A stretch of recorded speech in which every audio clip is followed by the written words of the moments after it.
IDPL నిర్మాణానికి IDPL ఎప్పుడైతే నిర్మాణం చేపట్టారో ఇదే ఐడిపిఎల్కు సంబంధించిన అధికారులు మహబూబ్ నగర్ మారుమూల గ్రామాలలోకి వెళ్ళి వాళ్ళకు దోలుకొచ్చారు. ఇక్కడ తోలుకొచ్చి గుడిసెలు ఇప్పించిన వాళ్ళే 70 సంవత్సరాల క్రితం. ఇప్పుడు వాళ్ళకి పిల్లలు పుల్లెలకు పుల్లు 3-4 తరాలే. వీళ్ళు ఎక్కడ పోవాలి ఇప్పుడు?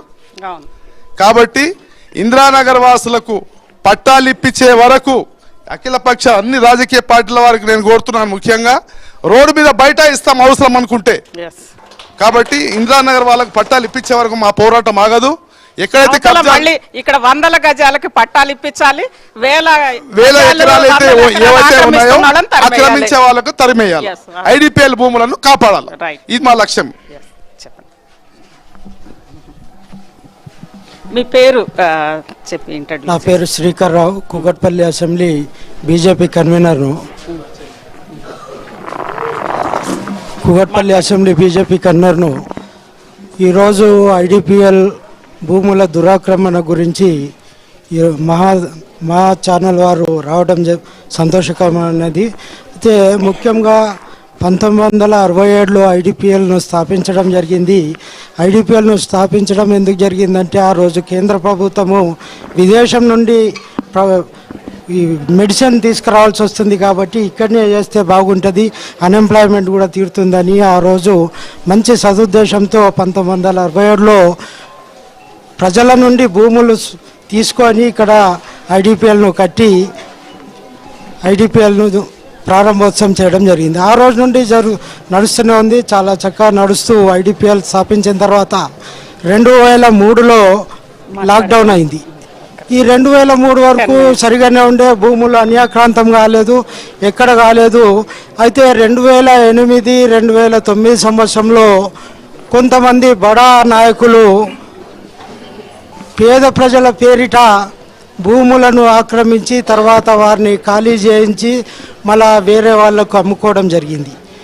ఈ దురాక్రమణ అవుతుంటే భారతీయ జనతా పార్టీ తరఫున గౌరవనీయులు శ్రీ మాధవరం కాంతారావు గారు ఆ రోజు ఇక్కడ స్థానిక ఎంఆర్ఓ గారికి అప్లికేషన్ ఇవ్వడం జరిగింది. దురాక్రమణ అవుతున్నాయి, వాటిని రక్షించండి అని. అక్కడ చర్య తీసుకోకుంటే తర్వాత మన లక్డికాపూల్లో గల జిల్లా కలెక్టర్ గారికి కూడా లెటర్లు ఇవ్వడం జరిగింది. అయినను ఆ దురాక్రమణ కొద్ది మట్టుకు ఆగింది. ఆ తర్వాత రాను ఈరోజు పేద ప్రజల పేరిట చెప్పి భూములు ఆక్రమించి వాటిని అమ్ముకోవడం జరుగుతుంది. ఈ విధంగా కబ్జా అవుతున్నాయి.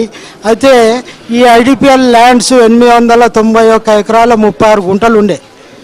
ఈ 891 ఎకరాలను ఈరోజు అందులో సుమారు 50 ఎకరాల పైనే దురాక్రమణకు గురైంది. కొంచెం బ్రీఫ్గా చెప్పేసి కాబట్టి నేను ఒకటే చెప్పామంటే ఇందిరానగర్ వాసుల జోలికి వస్తే భారతీయ జనతా పార్టీ కూడా ఊరుకోదు, తప్పకుండా వారు వెన్నంటుంటుంది. ఆ రోజే మేము కూడా భారతీయ జనతా పార్టీ వాళ్ళము ఎలక్ట్రిసిటీ వాళ్ళకి ఇవ్వాలి, పేద గుడిసెల వాళ్లకు కరెంట్ ఇవ్వాలని కూడా మేము కూడా ధర్నాలు చేసిన రోజులు ఉన్నాయి. ఇంత చేసాం కాబట్టి పేద ప్రజల కడుపు కొడతామంటే మేము ఊరుకోము. మేము అనేది ఒకటే, ఎవరైతే బడా నాయకులు ఆక్రమణలు అవుతున్నాయో, ఎవరి కనుసన్నల్లోనైతే ఈ ఆక్రమణలు అవుతున్నాయో వాటిని ఆపాల్సిందే కూర్చున్నాం. ఇంతేకాకుండా ఒక 3-4 రోజుల కింద పేపర్లోనే వచ్చింది, కొంతమంది నేను పేర్లు చెప్పను, పెద్ద నాయకులు ఈ కూకట్పల్లి అసెంబ్లీ నాయకులుండు, రాష్ట్ర నాయకులుండు, మీరు కబ్జా చేసిండంటే మీరు కబ్జా చేసిండు మాకు తెలుసు అని అనడం జరిగింది. అయితే నేను వాళ్ళను ఒకటే అడుగుతున్నా, ఆ రోజు మీకు తెలిస్తే ఎందుకు బయటట్లేదు? ఈరోజు నువ్వు చేసావు అని ఇద్దరు తగులాడుకుంటుండు, మీరు బయట పెట్టలేదు అంటే ఆ రోజు నుండి కూడా మీకు దాంట్లో హస్తం ఉన్నది అని ప్రజలకు అందరికీ అర్థమవుతుంది. కాబట్టి దయచేసి పేద ప్రజానీకానికి ఈ ప్రభుత్వ భూములని వచ్చే విధంగా చేయాల్సిందా కోరుచున్నాను. ఎందుకంటే ఈ 891 ఎకరాలు ఏవైతే ఉన్నాయో వీటన్నింటినీ త్వరితంగా ప్రభుత్వం ఆక్రమించి డబుల్ బెడ్రూమ్లు కట్టి పేద ప్రజలకు ఇవ్వాల్సిందిగా భారతీయ జనతా పార్టీ తరఫున డిమాండ్ చేస్తున్నాను. మళ్ళీ కూడా అంటే మీరు చెప్పింది అదే, 100 గజాల వాళ్ళని కాపాడదాం, 100 ఎకరాల వాళ్ళని తరిమి కొట్టాలి. మురళి గారు, లక్ష్మణ్ గారు సిపిఎం. లక్ష్మణ్ గారు. నేను సిపిఎం పార్టీ మేడ్చల్ జిల్లా.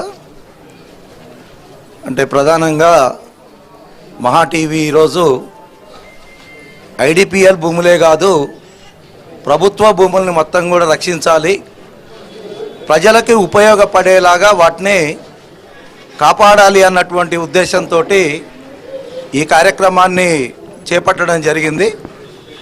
దీంట్లో ప్రధానంగా ఐడిపిఎల్కి సంబంధించినటువంటి 890 ఎకరాల భూమి ఏదైతే ఉన్నదో ఈ భూమిని అన్యాక్రాంతం అవుతూ ఉంది.